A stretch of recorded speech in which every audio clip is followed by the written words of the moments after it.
Assalamualaikum warahmatullahi wabarakatuh. Pada mata kuliah Pemikiran Politik Barat ini, kami akan mempresentasikan sebuah topik yang berjudul Teori Sivilisasi dan Peradaban Barat, Elias versus Freud dan kaum relativis budaya. Proses sivilisasi dan kritik kaum relativis budaya. Baiklah, saya akan menjelaskan poin yang pertama, yaitu konsep peradaban. Menurut pemikir abad pencerahan, Voltaire dan Erasmus menjelaskan bahwa peradaban diidentik dengan gagasan tentang kemajuan sosial, baik dalam bentuk kemenangan akal dan rasionalitas terhadap dogma maupun doktrin agama, mengudarnya norma-norma lokal tradisional dan perkembangan pesat ilmu pengetahuan teknologi. Peradaban menurut Norbert Elias. Bagi Elias, konsep peradaban sangat sukar untuk didefinisikan karena konsep tersebut begitu luas cakupannya.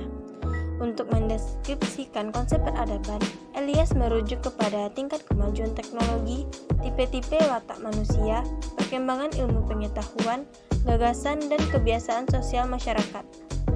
Bagi Elias, peradaban bersifat mencakup semua hal. Segala hal berupa perbuatan dan pemikiran manusia tidak bisa dilepaskan dari peradaban. Peradaban adalah suatu tahapan bahwa manusia atau masyarakat sedang menuju pada tahap yang lebih beradab, kemajuan, atau semakin meninggalkan keberadaban, kemunduran. Menurut Elias, peradaban berpretensi atau berdalih untuk mengukur derajat moralitas dari suatu komunitas, tingkat keberadaban dari suatu kebudayaan. Selanjutnya, peradaban menurut Menel. Menurut Menel, peradaban berasal dari kata civilite, yaitu istilah yang digunakan kaum bangsawan Eropa untuk menjelaskan berbagai watak dan bentuk perilaku kebangsawanan yang luhur. Menel merupakan murid sekaligus penafsir terkemuka gagasan Elias. Elias berpendapat ada dua unsur yang menentukan proses sivilisasi, yaitu apa yang disebutnya dengan perasaan tidak senang dan perasaan malu. Kedua unsur tersebut merupakan nilai-nilai etis normatif masyarakat barat yang sedang dan akan selalu berproses mengikuti tahap perkembangan sosial kemanusiaan.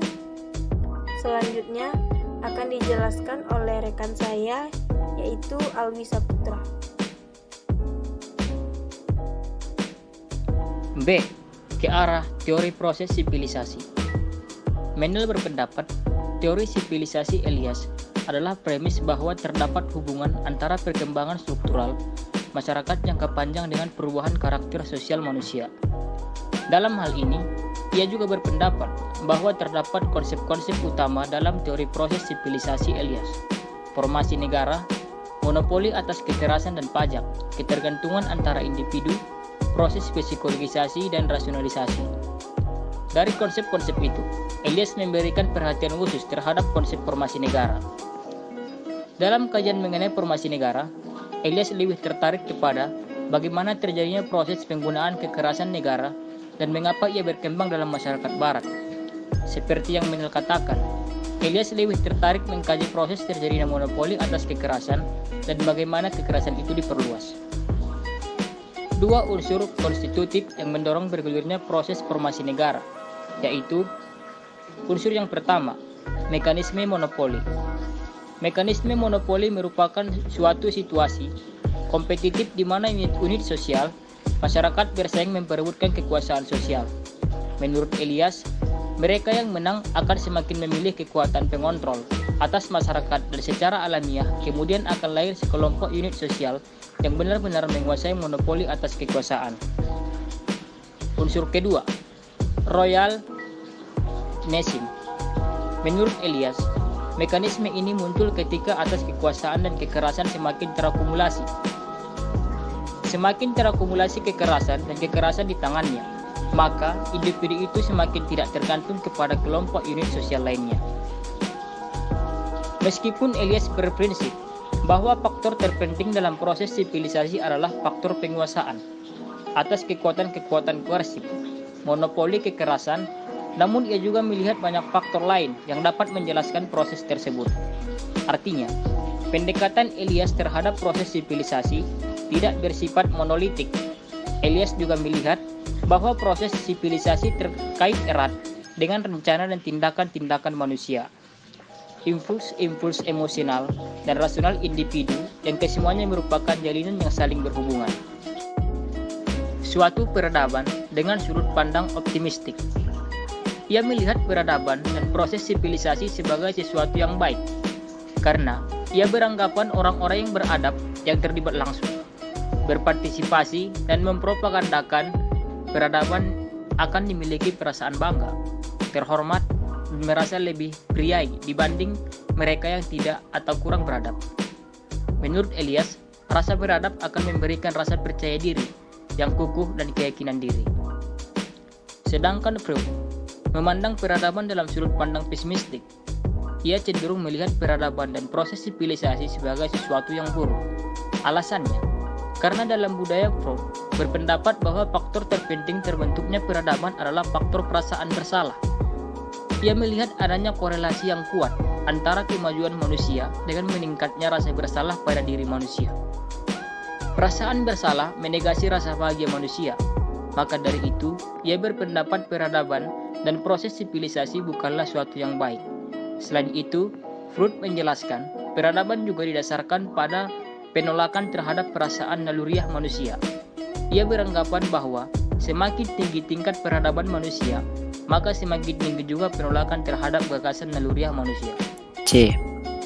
Kritik kaum relativis budaya. Kritik dari kaum relativis budaya menganggap bahwa generalisasi teori proses civilisasi tidak dapat dibenarkan karena teori civilisasi yang dibangun dari pengalaman empiris masyarakat tertentu akan selalu berkaitan dalam konteks sosio-historis masyarakat itu.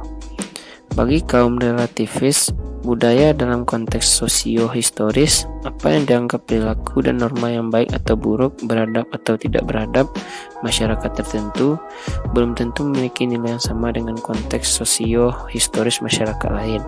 Itu karena setiap masyarakat pada kurun waktu tertentu memiliki standar nilai budaya berbeda. Jadi, apa yang dianggap beradab dalam masyarakat barat belum tentu dianggap beradab oleh masyarakat Asia dan sebaliknya. Kritik dari Duer. Duer mengkritik bahwa apa yang disebut Elias sebagai teori proses civilisasi itu tidaklah pernah terjadi di masyarakat barat maupun non-barat, sebab Duer telah melakukan penelitian mengenai perasaan malu bertelanjang di beberapa masyarakat. Kesimpulan dari hasil penelitiannya adalah bahwa rasa malu yang merupakan salah satu standar nilai tingkat beradab atau tidak beradabnya suatu masyarakat ternyata merupakan fenomena spesifik masyarakat barat. Pada masyarakat non-barat, telanjang tidak merupakan perilaku yang tidak beradab atau berkonotasi negatif. Kritik selanjutnya datang dari Anton Bloch. Anton Bloch mengkritik teori peradaban Elias sebagai konsep natif yang syarat dengan nilai-nilai, prejudis dan perasaan superioritas barat atas masyarakat non-barat.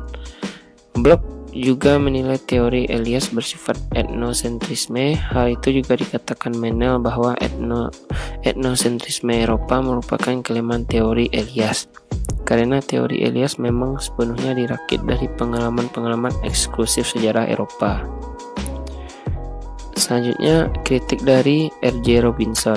Robinson menilai klaim Elias tentang aspek historiografis proses civilisasi terlalu ambisius sehingga menjadikan di luar batasnya sebagai aspek historiografis, dan Robinson menunjuk bahwa teori Elias tentang masyarakat abad pertengahan dan masyarakat absolutis Eropa tidak didukung fakta empiris dan secara teoritis kurang meyakinkan. Hal ini menyebabkan teori proses civilisasi Elias menjadi demikian ampuh. Sejauh mana kevaliditan kritikan Robinson itu perlu dilakukan penelitian yang mendalam.